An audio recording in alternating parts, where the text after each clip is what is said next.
Common causes of clutter and some ways in which we can solve them. Join me as we talk about these, and I will show some real-life applications in my own bathroom. Cause number 1, not knowing where to start. Gosh, this can happen to us all. We can feel overwhelmed with the task ahead and the insurmountable clutter we have around us. Our brains can feel paralysed as to deciding which room, corner, or item to start with. There can also be an element of the pressure for perfectionism, where if we don't think we can physically achieve the picture that our minds are showing us, then we can think it's pointless to even start. But this is the trickery of the chaos that clutter causes in our brains. To begin to quieten the chaos our brains are feeling, then we need to just start small. Change comes from doing something. Nothing comes from doing nothing. There are many different ways to start decluttering and see progress over time. You can start in one room or start with items that are in the same category. You could decide to choose to declutter 10 items across the whole household each day. Small, consistent habits over time is what will bring about positive change, both visually in your home and mentally. Cause number 2, owning too many items that are doing the same job.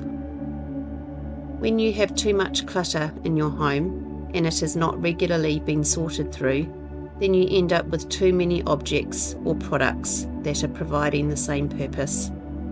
In my bathroom, some of these items are soap, razors and diffusers. Double or triple ups or more can happen for various reasons, like being gifted similar items, buying extras because they were on sale, or wanting to try a new version of the same product. But a lot of the time, when you have too much clutter, it's because you can't actually see what you already have underneath all the mess, or you can't remember where you have placed it amongst all the clutter. The solution for this problem lies in decluttering, and also the next point that we will discuss, which is number 3, a lack of habits for keeping your home tidy and organised. Some people seem to have it inbuilt into their personality, an involuntary urge and desire to keep routines, organisation and cleanliness. But for a lot of people, those helpful habits and routines were never developed in childhood, and it then flows into their adulthood. But most definitely, a lack of these decluttering and cleaning habits is going to compound over time and result in clutter. Items getting lost, forgetting you had certain items, spending more money on buying items again because you can't find them, and just a feeling that you are never making progress in how your home looks and feels. Small, regular, consistent habits is one of the easiest ways to keep on top of clutter and cleaning in our homes. Habits are formed after doing the same thing again and again and again, until it just becomes the norm and we just do that said thing without even really thinking about it.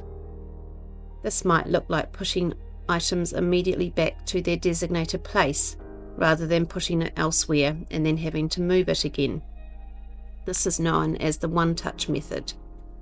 Wiping down the shower glass when wet and having a cloth available in a handy place so that it can be done regularly by everyone. Throwing items away when you are done with them.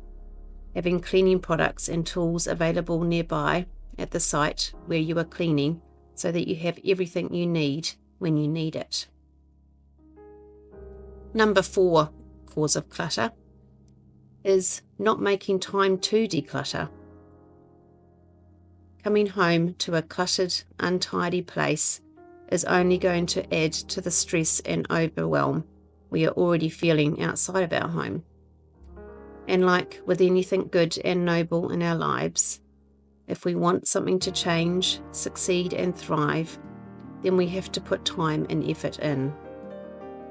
We have to actually be home and prioritise time in our week if we are to be able to declutter effectively and see real change as a result. Your situation of clutter didn't happen in a week, and therefore it isn't going to get sorted in a week. It's going to take precious time, but the outcome will be worth it. Put aside a block of time each day or week to start decluttering and prioritise it on your calendar. Even 15 minutes a day, you will start to see real change. Making time to declutter is going to come full circle, because if you initially put the time in to declutter, then your home becomes more streamlined and tidy and easier to organise and keep clean and tidy. And in turn, your time will be rewarded back to you. Number 5, common reason of clutter. A lack of systems or storage for handling stuff. The issue with systems, storage and clutter can be looked at from 2 perspectives. If we choose to keep clutter, then the amount of storage and systems we need to try and manage all of the stuff is just going to multiply. This is going to be costly in terms of money, time and effort, but more importantly, the cost to our mental health is huge. Or we can choose to declutter regularly and have the benefit of having less stuff to physically have to manage, less storage and time is needed to keep it tidy and organised, and the positive impact on our mental health when we come back to a calm, ordered and uncluttered home cannot be denied. So either clutter has to go or more storage has to be found. The aim is for everything you own to have a designated place that it gets returned to. Here in my bathroom, just buying a simple corner unit has enabled the bath salts to come off the floor and have a home. My regularly used cleaning products also now have a storage space. Another useful choice to make is to take away surface areas that will attract clutter, because who doesn't like to put items down on a flat surface and they just sit there accumulating? We're all guilty of that. So by just packing away the bath caddy on top of my bath, I have removed a surface area and therefore removed the ability for it to get cluttered with items. In other areas of our homes, these items will look like paperwork, crafts, keys, wallets, bags. The list can go on. Decluttering all of this and having the right storage will be a game changer in your home. Number 6 is having to use a space not as intended. This situation can end up being a clutter problem for many different reasons. You may have multiple children in one small bedroom. A bedroom might have to also be used as a workspace if you work from home. Your garage may have turned into a catch-all for items that you are storing for adult children. Or you may have a sick family member who is being cared for in the lounge because it's the only space on the ground floor with easy access. Some of these situations will be short-term, but some will be longer term, and you just have to make the space work. For me, I have an anxious cat who has to be in my bathroom overnight. If I don't have her locked away with a litter tray, then she will pee on the couch and other places. So I have a cat bed, water bowls and litter trays in my small bathroom that I have to manage every day. The bath gets dirty from her rubbing against the side of it, and litter gets scattered, but we just have to make it work. Having the mentality of less is more, regular decluttering and good storage solutions is going to make these situations more doable and bearable. Number 7 reason for clutter is that you are buying or continuing to own more stuff than is going out.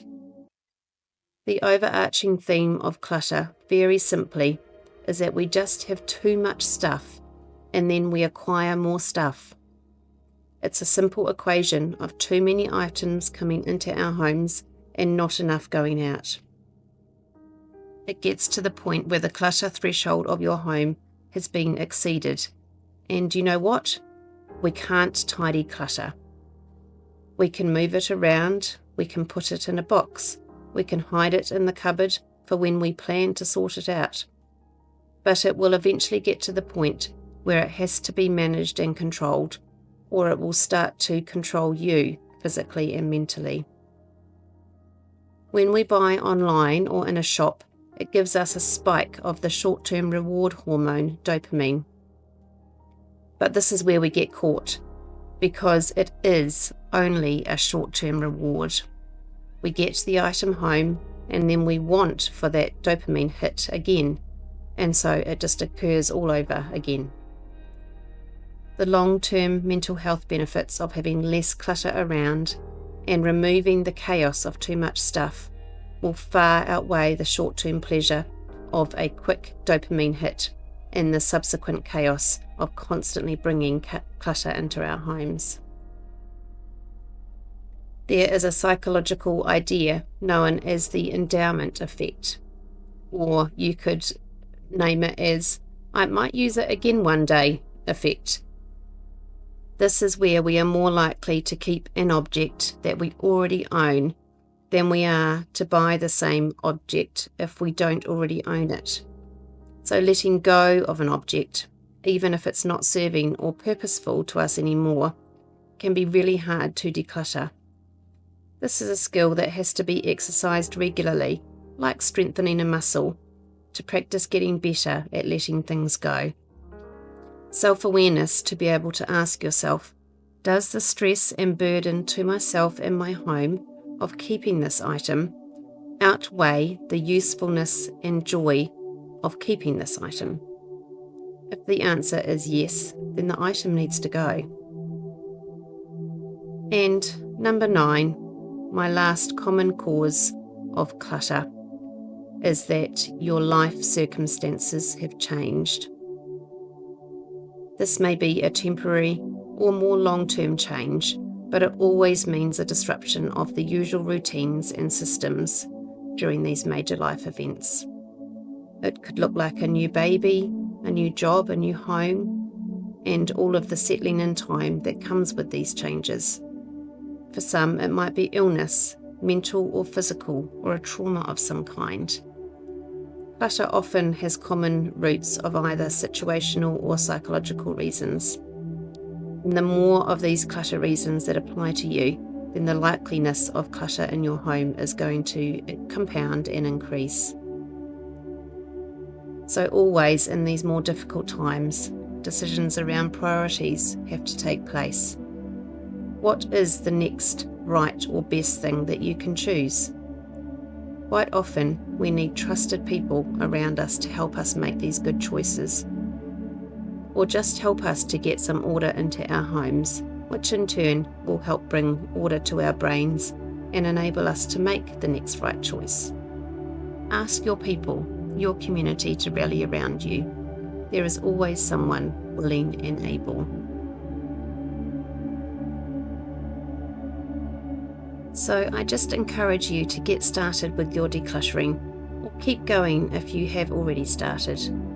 There is huge and wonderful long-term effects of getting all of the stuff out of our homes. Please subscribe and hit the like button if you found this video helpful. It helps me to be able to continue making videos like this. Have a great week, everyone. Until next time.